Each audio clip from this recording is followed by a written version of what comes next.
हरे भरे पहाड़ियों के बीच एक छोटा सा गांव था।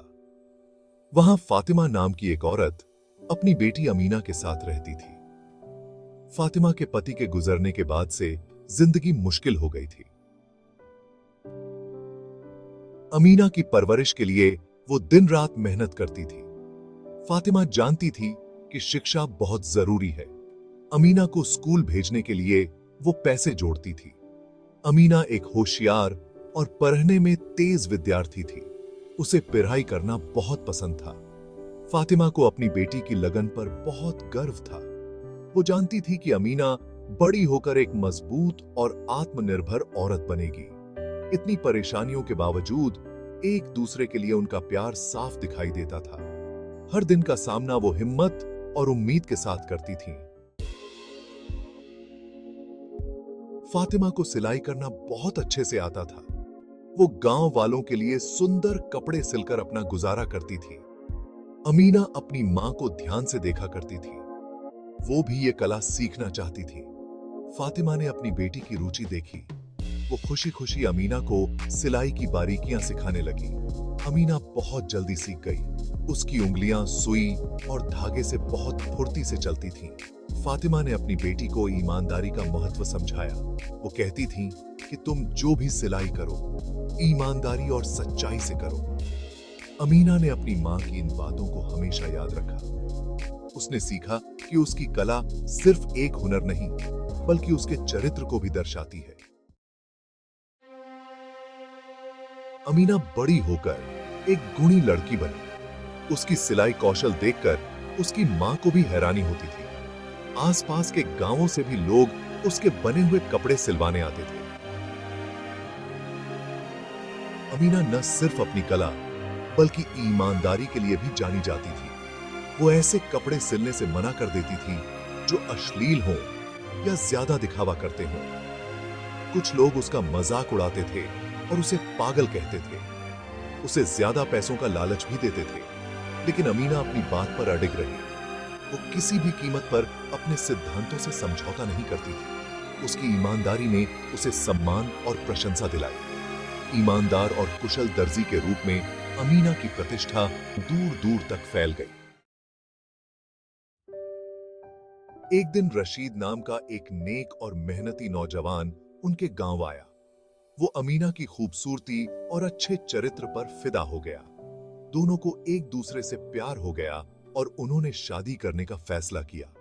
फातिमा अपनी बेटी के लिए बहुत खुश थी। वो जानती थी कि रशीद अमीना का एक अच्छा पति बनेगा। शादी से पहले फातिमा ने अमीना को अकेले में बुलाया। उसने अपनी बेटी को शादी में ईमानदारी और सच्चाई के महत्व के बारे में याद दिलाया। अमीना ने अपनी मां से वादा किया कि वो हमेशा इन सिद्धांतों का पालन करेगी। वो अपने सिद्धांतों के प्रति दृढ़ प्रतिबद्धता और पवित्र हृदय के साथ वैवाहिक जीवन में प्रवेश करी। भाग 5। नई शुरुआत, अनपेक्षित चुनौतियां। अमीना और रशीद बहुत खुश थे। उन्होंने प्यार और उम्मीद के साथ अपना नया जीवन शुरू किया। जल्द ही अमीना मां बनने वाली थी। उनकी खुशी का ठिकाना न रहा, लेकिन किस्मत को कुछ और ही मंजूर था। रशीद की नौकरी चली गई। उनकी दुनिया ही उलट गई। सारी जिम्मेदारी उनके कंधों पर आ गई। गुजारा करना मुश्किल हो गया। अमीना सिलाई करती रही, लेकिन इतना काफी नहीं था। उनकी जिंदगी में हताशा छाने लगी। इतनी परेशानियों के बावजूद उन्होंने एक दूसरे का साथ नहीं छोड़ा। हर मुश्किल का सामना उन्होंने मिलकर किया। एक दूसरे के लिए उनका प्यार ही उनके लिए रोशनी की किरण था। भाग 6। किस्मत का वज्रपात। नौकरी की तलाश में रशीद एक दूर दराज के शहर में चला गया। काम खतरनाक था, लेकिन पैसे अच्छे मिलते थे। वो अमीना और अपने होने वाले बच्चे के साथ रहना चाहता था। उसने वादा किया कि जैसे ही वो पर्याप्त पैसे बचा लेगा, वापस आ जाएगा। अमीना, जो अब मां बनने वाली थी, सिलाई करती रही। वो धैर्य से अपने पति के वापस आने का इंतजार कर रही थी। तभी अचानक एक दुर्घटना घट गई। अचानक अमीना बीमार पड़ गई और उसकी मृत्यु हो गई।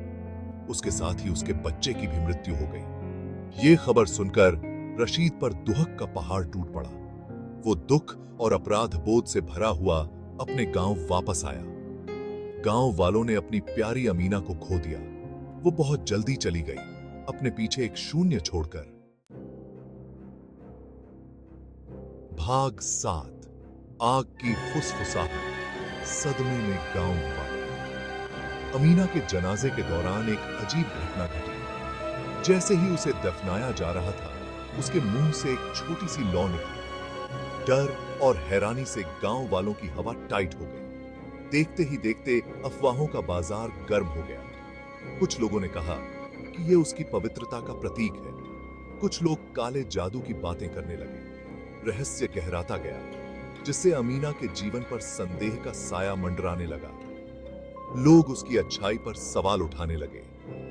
एक समय जो दर्जी सबके लिए सम्मान का पात्र थी, वही अब शक और डर का विषय बन गई। हैरान और परेशान गांव वाले इस अनहोनी को समझने की कोशिश कर रहे थे। भाग 8। सच्चाई आई सामने। विनम्रता का पाठ। गांव की एक बुजुर्ग औरत ने इस रहस्य से पर्दा उठाने का फैसला किया। उसे अमीना का जीवन, उसकी ईमानदारी और उसकी अटूट आस्था याद थी। वो इन अफवाहों पर विश्वास करने को तैयार नहीं थी। बुजुर्ग औरत ने अमीना के सिलाई के औजारों की जांच की। तभी उसकी नजर एक अजीब चीज पर पड़ी।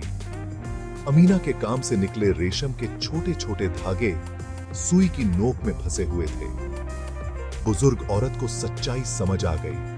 अमीना जल्दबाजी में अक्सर इन धागों को ठीक से हटाने की बजाय छोड़ देती थी। जनाजे की चिता की आग से ये जमा हुए धागे जल गए थे, जिससे लौ निकली थी।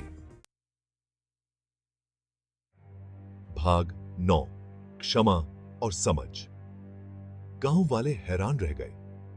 सच्चाई बहुत ही सरल लेकिन गहरी थी। ईमानदारी की मिसाल अमीना एक छोटी सी अनजाने में की गई गलती का शिकार हो गई थी। उन्हें एहसास हुआ कि सबसे नेक इंसान भी गलतियां कर सकता है। उन्हें अपने ऊपर शर्मिंदगी और पछतावा हुआ। अपने डर और अटकलों के कारण उन्होंने अपनी सोच ही बदल ली थी। उन्हें अमीना की दयालुता, उसकी अटूट ईमानदारी और अपने काम के प्रति समर्पण याद आया। उन्हें समझ आया कि उसकी इस छोटी सी गलती से उसकी अच्छाई कम नहीं होती। भारी मन से उन्होंने अपने जल्दबाजी में लिए गए फैसलों के लिए माफी मांगी। भाग 10। ईमानदारी की विरासत। एक ऐसा जीवन जिसे याद रखा जाएगा। अमीना की कहानी एक मिसाल बन गई। इससे सबको यह याद रहा कि ईमानदारी कोई एक बड़ा काम नहीं है, बल्कि छोटे छोटे फैसले होते हैं जो हम रोजाना लेते हैं। इससे उन्हें विनम्रता और क्षमा का महत्व समझ आया। गांव वालों ने सीखा कि मृत्यु में भी सीखने को बहुत कुछ होता है। अमीना की विरासत हमेशा के लिए जिंदा रही, जिसने आने वाली पीढ़ियों को अपने जीवन के हर पहलू में ईमानदारी से रहने की प्रेरणा दी। उन्होंने उसे उसकी एक छोटी सी गलती के लिए नहीं, बल्कि उसकी बेहिसाब ईमानदारी के लिए याद रखा, जिसने उसके जीवन को परिभाषित किया। और इस तरह ईमानदार दर्जी की कहानी सुनाई जाती रही।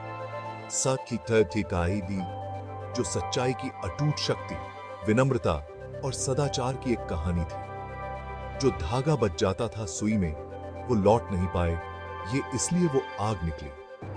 और इसीलिए जो सुई में धागा बच गया था, वह लौट नहीं पाया और उसे यह सजा मिली।